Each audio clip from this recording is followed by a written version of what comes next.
connecting you. This is Iowa's News Now at 10. And we start tonight with team coverage on a decision more than a decade in the making. Lynn County hitting the jackpot, and a casino in Cedar Rapids appears to be the payout. The Iowa Racing and Gaming Commission voting this morning to give the county its gaming license on its third attempt since 2014.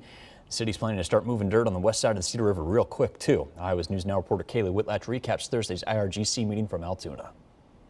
Lynn County is beating the odds, winning the jackpot of a gaming license to build a casino in Cedar Rapids. The Iowa Racing and Gaming Commission is approving its license in a 4-1 vote. Lynn County's efforts for a casino have been turned down or paused for more than a decade. Now it's finally getting the green light for a gaming and entertainment center in the city. The sole commissioner who voted against the application says although he likes the proposal, he can't approve it because of ongoing legal challenges started by Riverside Casino. All 5 state gaming commissioners spoke to the quality of the application, saying despite concerns that Cedar Crossing would pull funds from nearby casinos, they say the proposal's positives outweigh the risk. Now, third time really is a charm for Lynn County. To say that we were a long shot is an understatement. You know, I have said from the very beginning this was David versus Goliath, and by God, the story ended the same way. It's been a mountain, and we made it. Developers say they're not wasting any time. Friday morning, they're set to break ground on the site of the casino at the old Cooper's Mill site on the west side of the Cedar River. In Altoona, Kaylee Whitlatch, Iowa's News Now. Meanwhile, we prepare for a court battle over the casino plans. Riverside Casino and the Washington County Riverboat Foundation have filed 2 suits just in the hours after the decision from the IRGC, still arguing the whole thing should be voided because of an issue with the wording on a bond on the ballot in Lynn County more than 3 years ago. Iowa's News Now anchor Netta Shama continues our team coverage. Not everyone is thrilled about the Iowa Racing and Gaming Commission approving that gaming license, laying the grounds for that $275 million casino in Cedar Rapids.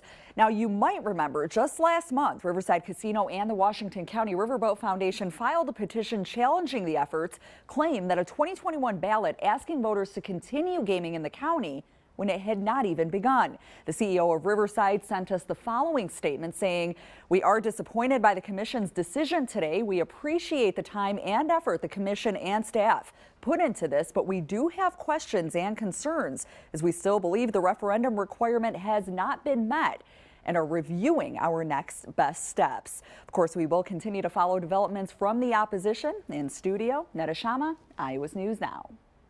In today's IRGC vote, just 2 days removed from the state Senate dropping a discussion on a possible gaming moratorium again. That one would have blocked any new casinos through at least the end of the decade in the state. Iowa's News Now State House reporter Skylar Talal continues our team coverage with reaction from the Capitol. And they looked at the overall gaming market and said, this new casino is not only going to be good for Cedar Rapids, but it's going to be good for the state of Iowa. And that's the message that I've been hearing, and that's how I feel. This is not only good for Cedar Rapids, this is a great day for the state of Iowa as well. But not all lawmakers are buying in on a new casino. A majority of the House sending a clear message that they don't want any new casinos after passing a 5-year casino moratorium bill at 68-31 just last week. Some of the same topics and arguments on why we did what we did could apply if there are other ones across the state. Obviously, Cedar Rapids was the focus of it, but some of the conversation was just about the entire industry as a whole. The casino moratorium bill is considered dead after the Senate GOP decided not to advance it because they didn't have enough Republican support and say they have no plans to readdress the issue this session. However, here at the Capitol, anything can happen, and an issue is never 100% dead until lawmakers gavel out for the session. When I read Senator Rosenblum's statement, it appears to be closed for the year. But as we all know, things can come back. Never say never. In Des Moines, Skylar Talal reporting. And part of this casino plan in Cedar Rapids is giving 8% of all revenue to area nonprofits.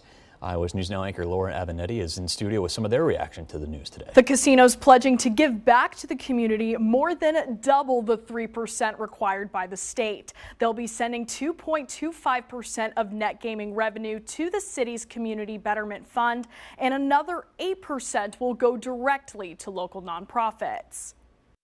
While the flashing lights and jackpot wins are what most people think of when they hear casino, behind the scenes, that money is set to make a real difference within the community. They're so well run and they're so ready to do more, but the funding is a problem. So I look forward to helping them kind of like achieve their dreams while we get to achieve the vision of the Linn County Gaming Association. Local nonprofits are looking forward to the boost, calling the newly approved casino a game changer. We are Families Helping Families of Iowa. We take care of Iowa's children in foster care, and we operate across all 99 counties in Iowa. The second largest population of foster care kids are in Linn County in the Cedar Rapids, Iowa. So getting part of that money is huge for us because we can take care of a lot more kids in the foster care system in Cedar Rapids. Any type of further support from a community organization, whether it's a casino or a business or a corporation, it means a lot. All the funding that we would potentially receive from a new casino, it could go to help any one of our initiatives. Having the funds from the casino, especially since they're committing more than the state requirement, would be huge for our organization as well as our community to ensure that we can continue to provide the resources that we do, as well as be more impactful with what we're doing. Nonprofits in eastern Iowa will be able to apply for grants to receive funding from Cedar Crossing once the casino's been up and running for a year. Reporting in studio, Lauren Avenatti, Iowa's News Now. A lot of folks still live around that area at the old Cooper's Mill site where Cedar Crossing is planned. Iowa's News Now investigative reporter Nick El-Haj live in studio, continuing our coverage on the reaction. Mitch, I went for some door knocking today and walked into some local shops to find out how residents and business owners are feeling about getting a new neighbor. From economic boost to property value to public safety, reactions are mixed, but one thing is clear. This casino is set to change the landscape of Northwest Cedar Rapids.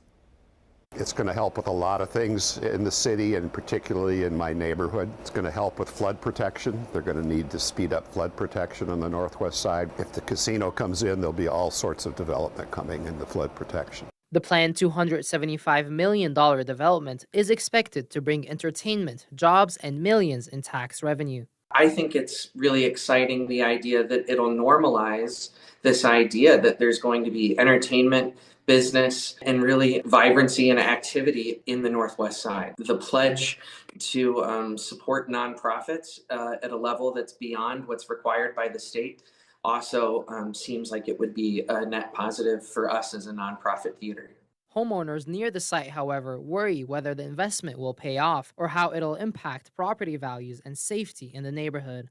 We do have some concerns with our property taxes, what it's going to do to the value of our house, so I'm worried about more traffic. We got a school across the street with young kids that are always walking around. I'm at that point to retire, might want to downsize maybe, and if I sell the house, I don't want to lose value on it because of the casino being around here. And while some worry about crime and congestion, others say the casino will bring in a much-needed law enforcement presence to the area. If you have the casino down here, you can have more of a police presence too, because they're going to want to protect what's going on down here, and that's something that's been lacking a little bit, but not a lot. We still have houses down here that people aren't living in that have been here since the flood, and they're just sitting empty. This area just needs to have something done with it. But there are still concerns about potential legal challenges to the project. I know that the powers that oppose it are talking about legal action, and I think that we've shown that people here support it. A groundbreaking is set for tomorrow morning, and a lot of the people I talked to say they're planning on being there. They also say they will be watching closely to see if the promised benefits and challenges come to life. For now, in studio, Nick El-Haj, Iowa's News Now.